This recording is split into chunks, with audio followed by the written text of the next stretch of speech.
আসসালামু আলাইকুম বন্ধুরা, আপনারা কি জানেন বাংলাদেশে প্রত্যেক বছর সাপে কত মানুষ কাটে এবং কত মানুষ তার কারণে মারা যায়?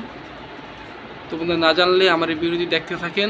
আপনারা আমি ডিটেলে বলবো কত মানুষ মারা যায় এবং কত মানুষকে সাপে কাটে প্রত্যেক বছর।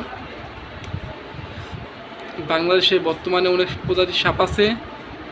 কদিন আগে তো ভাইরাল ছিল একটি সাপ, রাসেল ভাইপার সাপ। রাসেল ভাইপার সাপ কামড় দিলে মানুষ মারা যায়, এরকম কথা শুনতে পেরেছি। আসলে রাসেল ভাইপার সাপ অনেক বিষাক্ত সাপ। এই সাপটি বেশিরভাগই ভারতে দেখা যায়। বাংলাদেশে বিলুপ্ত ছিল সাপটি। এই সাপটি কিছুদিন আগে বাংলাদেশে আবার এলো, তখনই মানুষকে কাটা শুরু করলো, তখন অনেক মানুষ মারা গেল। এর এত হেডলাইন, পুরা নিউজ। এখন তার দেখি না খবরে আর এসব আহে না সাপের কথা। তো বন্ধুরা, আসলে মূল কথায় আছি, বাংলাদেশে কত মানুষ সাপে কাটার কারণে মারা যায় এবং কত মানুষ সাপে কাটে। একটি গবেষণায় দেখলাম বাংলাদেশে প্রায় 4.5 লক্ষ মানুষকে সাপে কাটে প্রত্যেক বছর। বিশাল বড় একটি অঙ্ক। 4.5 লাখ মানুষের সাপে কাটে, বুঝতে পারতেছেন আপনারা? অনেক বেশি।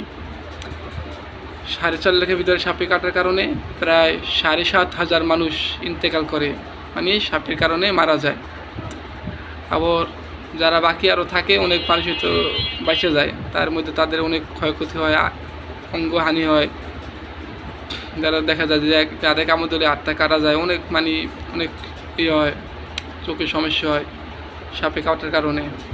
তো বন্ধুরা, আমাদের সতর্ক থাকতে হবে। সেই সব জায়গায় সাপ আছে, ওই সব জায়গা আমাদের এড়িয়ে চলতে হবে এবং বাড়ির আশেপাশে পরিষ্কার পরিচ্ছন্নতা রাখতে হবে, তাহলে আমরা সাপ থেকে বাঁচতে পারবো। তো বন্ধুরা, ভিডিওটি ভালো লাগলে একটি লাইক করবেন এবং চ্যানেলটি সাবস্ক্রাইব করে দিবেন। আল্লাহ।